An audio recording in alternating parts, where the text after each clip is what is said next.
Kenneth Copeland is a great example. Runway behind his house, 4 jets. Yep. And she walks up to him and she's asking him about the private jets, and he gets in her face and he goes like this. Have you seen that one?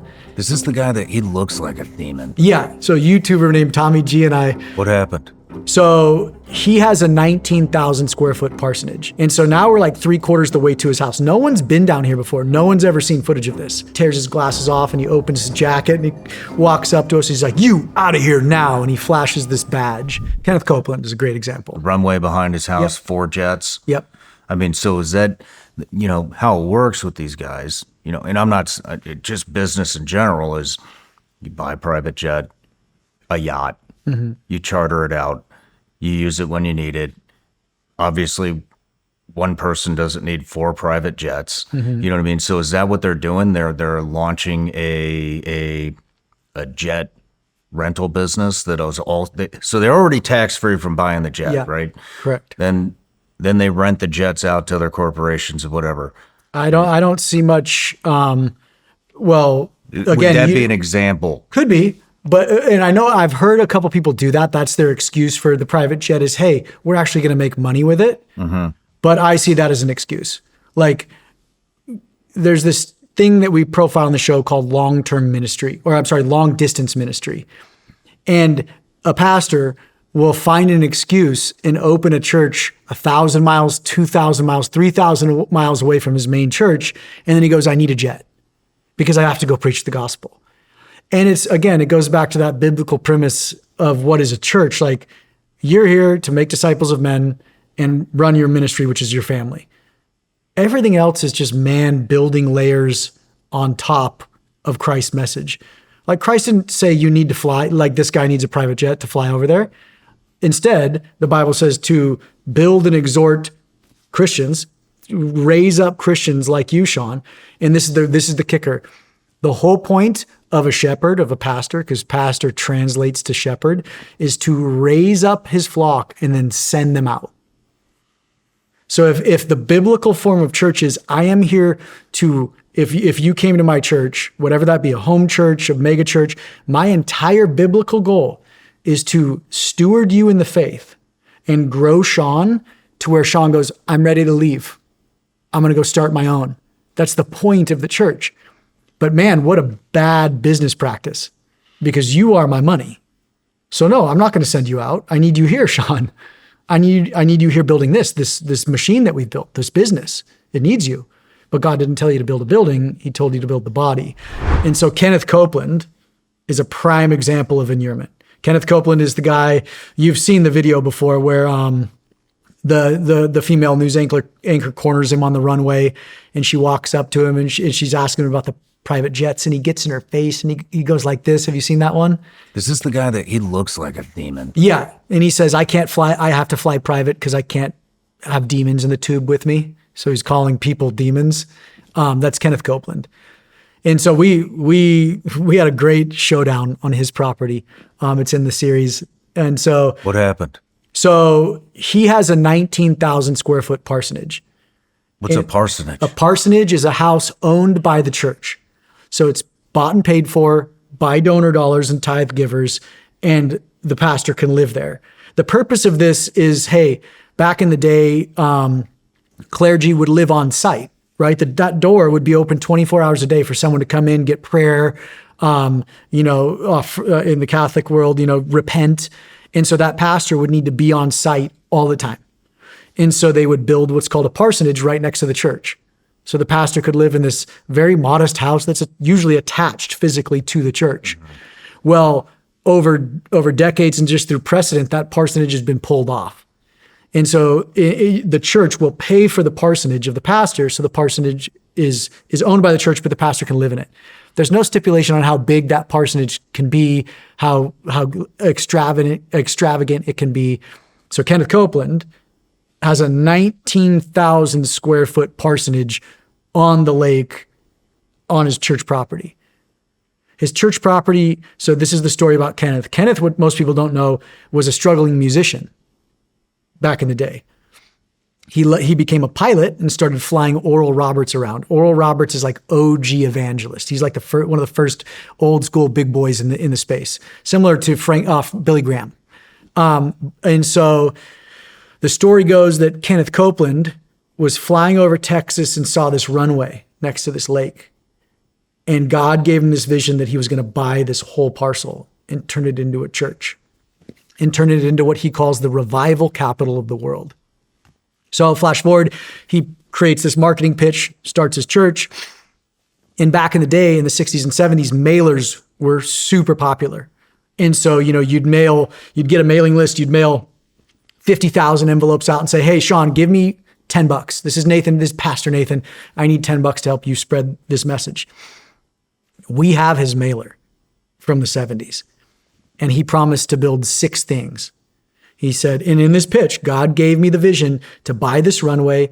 I'm going to build a radio station, a TV network, ministry facilities, Kingdom Park, which was an extravagant park for his churchgoers and his tithe payers, an elderly community. So once you retire, you'll be able to retire on the church property. And in your rooms, they would pipe in Kenneth Copeland's TV network so you could watch Kenneth Copeland preach the gospel 24/7 a day. And then elderly home, and then a hotel for guests to come and enjoy the lake. So he sent that pitch out, raised tens of millions of dollars. He ever only built 3. I had to make sure it was 3. 3 of the things he promised to build. 1 was the radio station. 2 was the TV network. 3 was the ministry facilities. He never built the 3 things that people would donate money for. I would want to use the park. I would want to use the hotel. Maybe one day I'd want to retire in that facility. He never built any of them.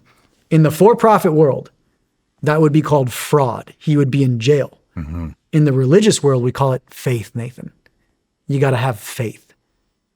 Wow. So in the interim, he buys 1,600 acres on this lake in Texas. He builds the ministry facilities.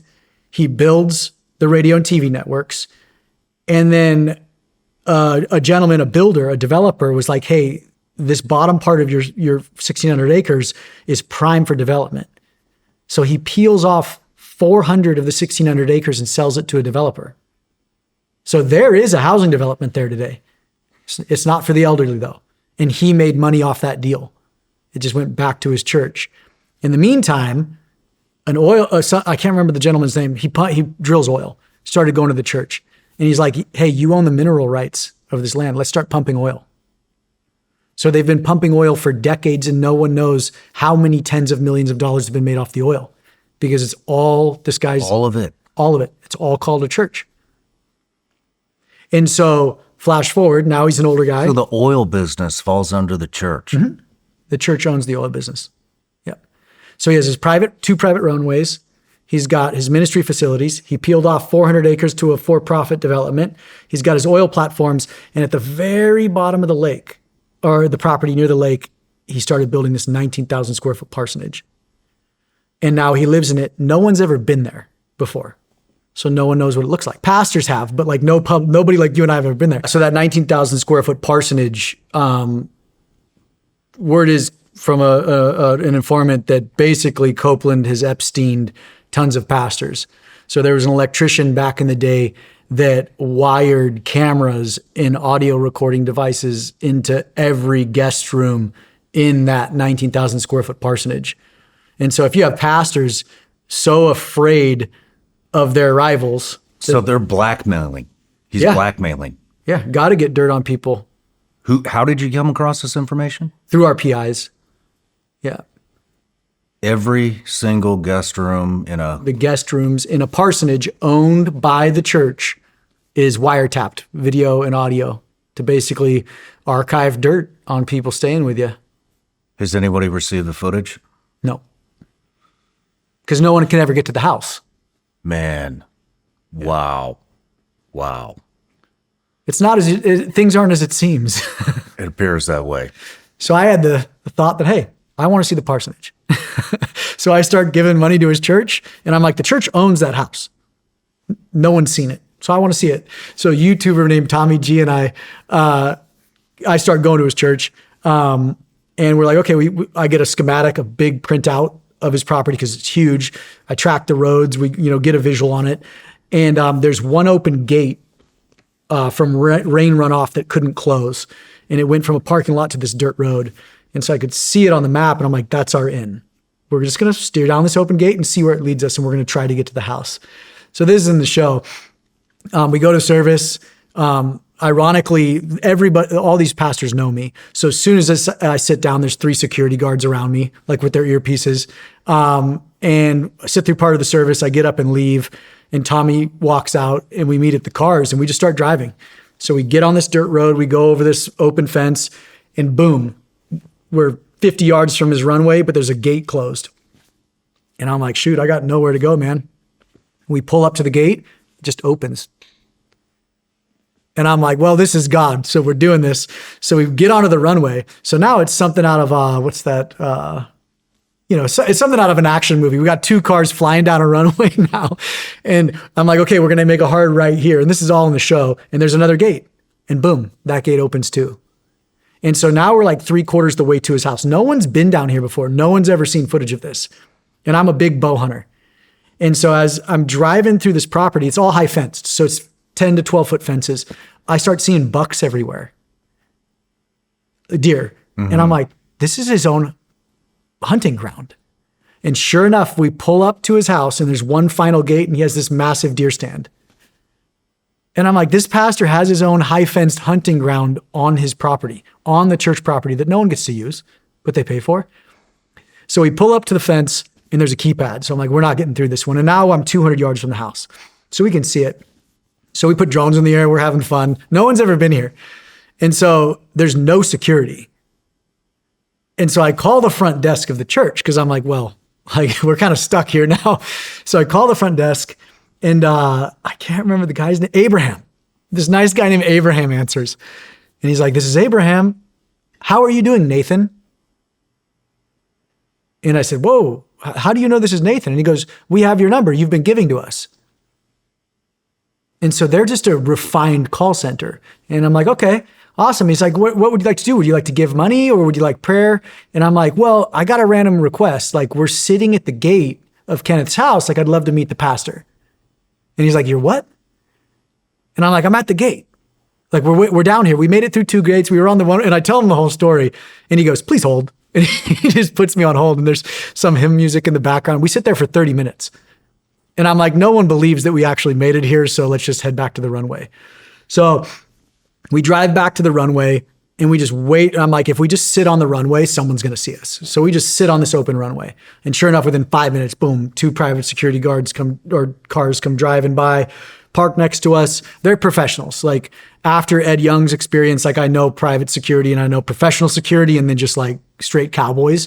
And these guys are professionals. So they come up and they're like, what are you doing? And I'm like, hey, we just have a couple questions about the parsonage. We tried to, get there, but we couldn't get there. And we're having a cordial conversation. And out of nowhere, we just hear this F-150 comes screeching up on us. And this dude jumps out and he looks like John Ritter from the movies. So he comes like flying up to where he's almost hits us, a couple feet from us. And he gets out, and he tears his glasses off, and he opens his jacket, and he walks up to us. He's like, you out of here now. And he flashes this badge, and he pulls his shirt open, and he's got his like a pistol, like 9 or something sitting there in his pants.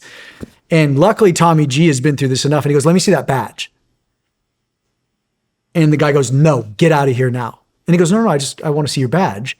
And this guy grabs both of us, so assault, and starts shoving us to the cars. And right then the professional security is like, whoa. So they grab John Ritter and then they throw him against his truck and they're like, get out of here. And it turns into this funky altercation. Come to find out he is Kenneth's private security, like main security guy.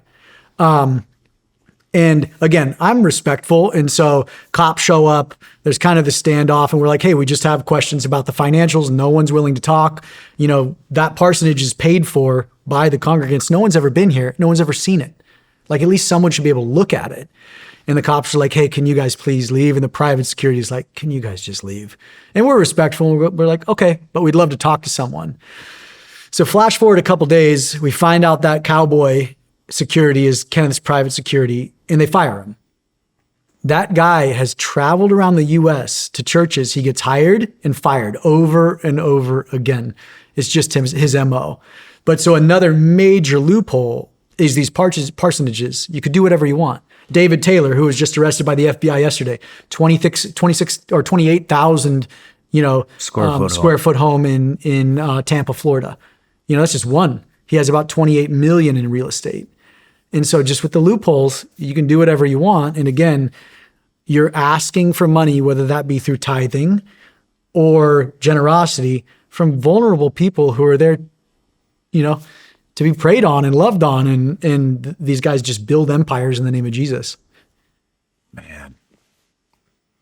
Do you think they're preaching anything that is, what do you think about their teachings? And Kind of, this is garbage. No matter where you're watching Shawn Ryan Show from, if you get anything out of this, please like, comment, subscribe, and most importantly, share this everywhere you possibly can. And if you're feeling extra generous, please leave us a review on Apple and Spotify podcasts.